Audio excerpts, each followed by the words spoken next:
Hello and good morning, lovely people. I'm Gabby. I'm your English teacher for this half term, at least up till the October half term. Once we come back onto site, it may be different. I may still be your teacher, or your teachers may change. So I just need to make you aware of that before we begin. So I didn't get to see a lot of you this week. I know there was a lot of technical issues and people struggling to find the links to get onto Zoom lessons and so on. And that's okay. We knew there would be a few teething issues this week. So what I thought I would do to get you up to speed, ready for next week's lesson, as you can see on this email, I have sent you some different links. So please read through it carefully because you will find a link to our Zoom class, to our Zoom lesson, which is where you'll get to see me, and you'll get to see some of the materials. I've also sent you a link to OneNote Notebook, which is a program that we will be using, and I'm going to talk about that in this video as well. And I've also sent you a link to a student survey, which is really, really important that you fill out for me. So we'll go through all of that. The first thing that I wanted to do, as you can see on this video, it looks like I'm talking to you from a Zoom lesson. I'm actually in a Zoom meeting and I thought I would record it just to kind of show you some of the controls and again, get you up to speed.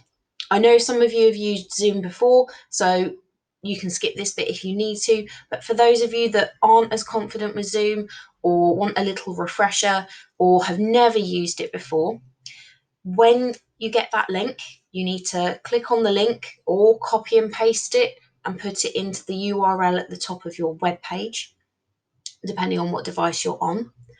And this will bring you to a meeting. Okay, and you'll get to see me on screen and you've got some options.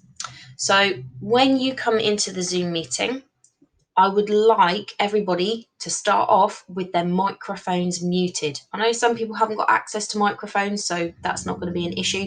But for those of you that have got microphones, if you take your cursor that you can see on this screen and go over along the bottom of your screen, you're going to see there's lots of different little icons that we can use, and they are different tools that we can use within our lessons.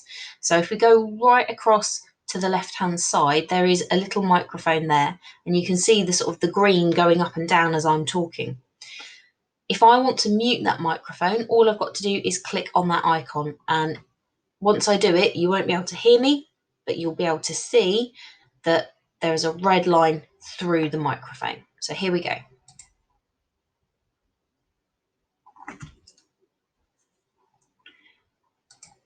And I just click it again to unmute the microphone.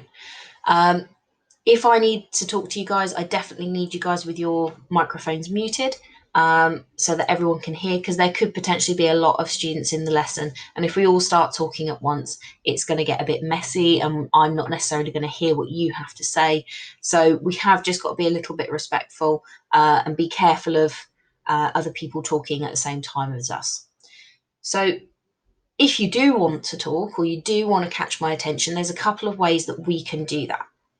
Number one is the raise hand function.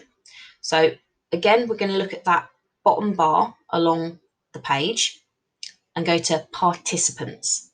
So at the moment, there's only 2 participants in our class, but this is just a dummy run, so I'm sure you can understand. Now, if I want to raise my hand, some people might have it sitting right here along the bottom of the participants list. So it might have raise hand, lower hand, go faster, go slower. It depends on what version of Zoom you are using. Some people might not see it here directly. And if that is the case, if you come to the little dot, dot, dot, there is the option there to raise hand. So if I click that, you can see that a little blue hand has appeared up here on the list. And that is something that the tutor, so myself or any other supporting tutors, can see. And that's sitting there flagging, waiting for me to then talk to you. So I might ask you to unmute your microphone and ask your question or tell me what the issue is. Or I might ask you to write your question in the chat. We'll come to that in just a moment.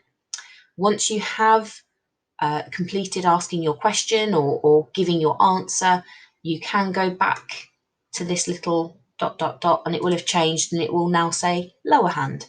So if I click on that, the blue hand disappears. Again, while we're on the participants list, you can see My name there, I've got my first name and my last name, so it's very clear who I am. Now, what I will need you to do, sometimes when it logs you on, it will log you on with your student ID number. And whilst that is a way of me knowing who you are, I can't sit there with a list all day, every day, just checking every single number to check whose name is whose. And sometimes in a class, we might have more than one person with the same name. So, for instance, I might have two Dans, or three James, or I don't know, two Kierans or something. If that's the case, well, anyway, either way, whether that's the case or not, I do need you guys to make sure that you've got your first and your last name showing on the participants list. So if we want to change that, you can see I'm hovering my cursor over my name. If I go to more, I can rename myself. So if I click on that, I've got the option there to change my name. So for instance, my full name is actually Gabrielle. What a mouthful.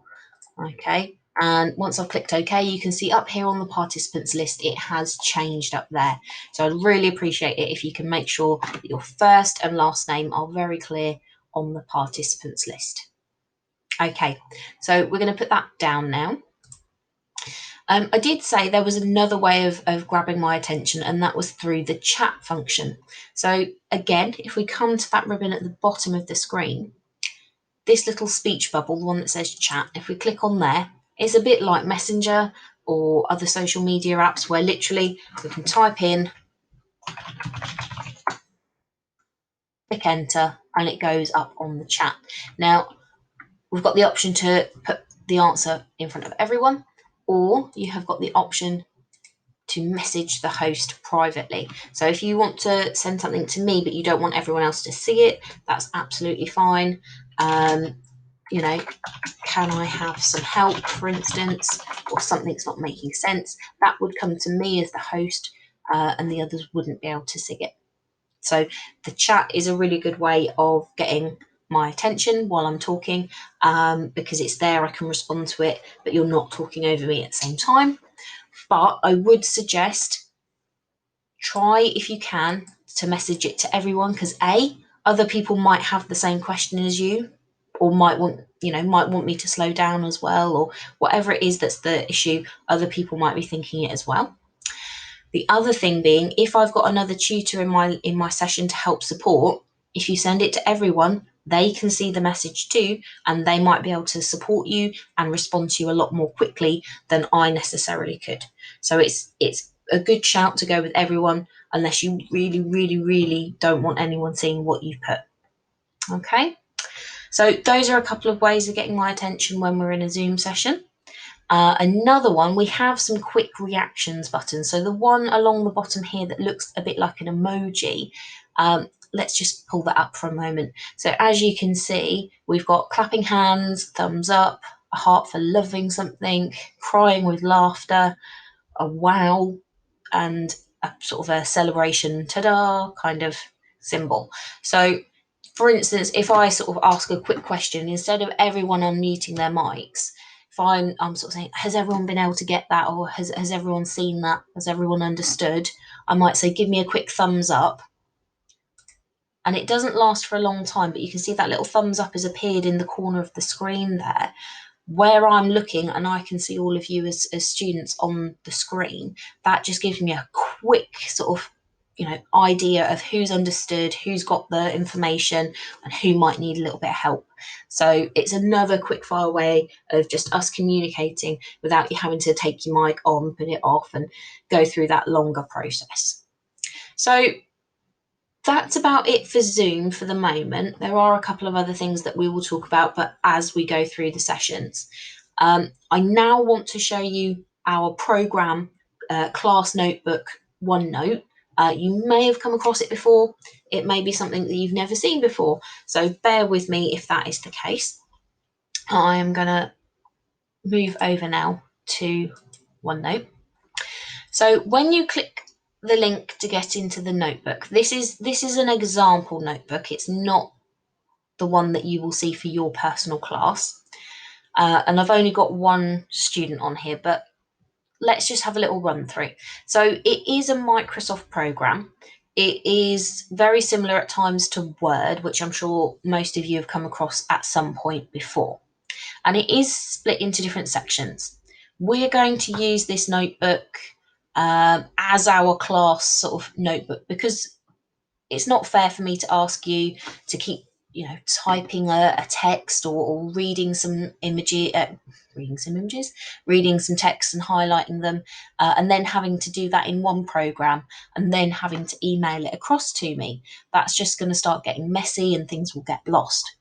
This program actually kind of gets us round that issue, because you will have your own little section that is just yours. It's like it's your notebook that you can put your notes in, you can type your answers in, you can upload things, and it will all be kept and it will all be saved on this notebook.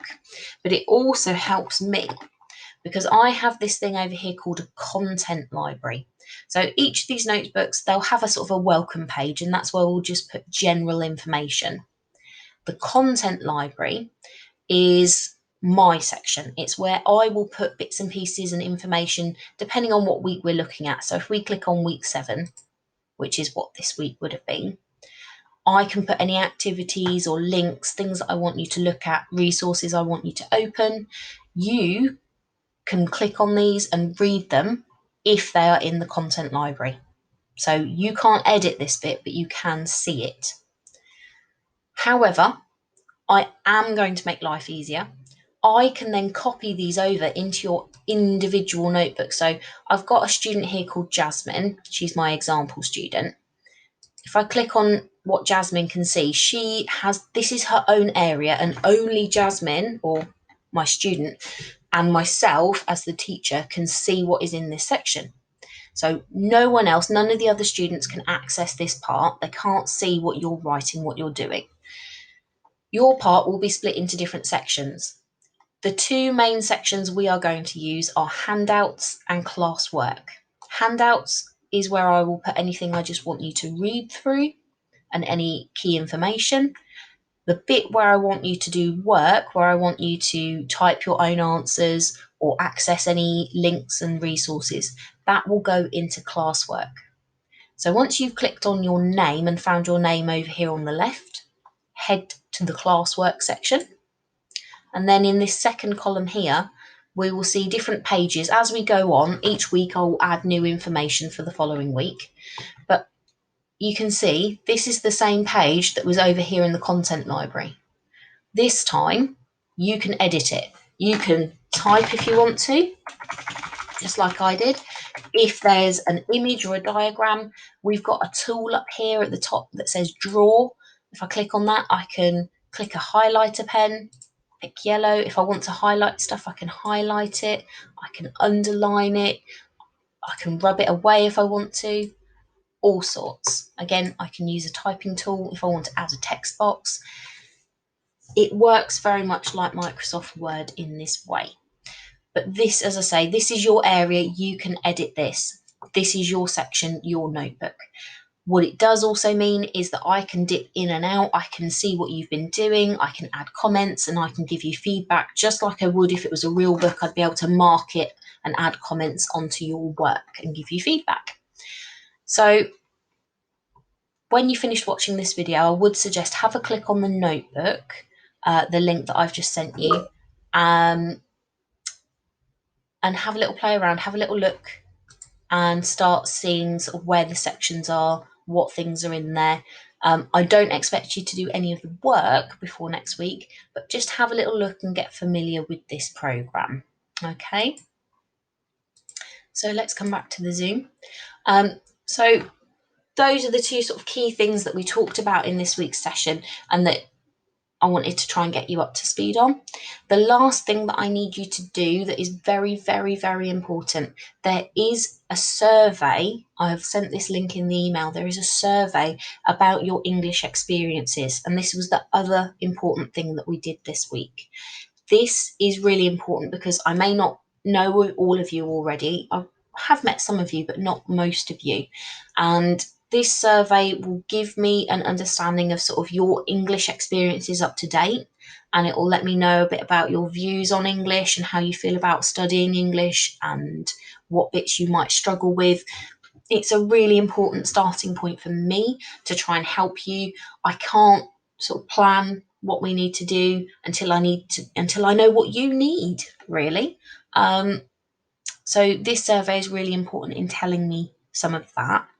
The other thing that I need you to do within the survey, there is a question about a teacher that made an impression on you. It does ask for paragraphs. Okay, so don't give me just a couple of sentences in that answer. Give me as much detail as you can. Remember, a paragraph is a group of sentences, not one sentence on its own. So the more detail you can give me in that part, the better understanding I'm going to have of what your writing is like. Okay, and be honest and be truthful. If you mask it all with spell check, I'm not going to know what your writing is really like. So I can't help you to improve it ready for any exams. So please make sure you click on that link and fill out that survey for me. And if you've got any issues, you can always email me at gabby.weaver@cwa.ac.uk. So please have a little play around, get familiar with the software and the programs. Message me if you've got any problems, and I will see you next week for your English lesson. See you soon. Bye.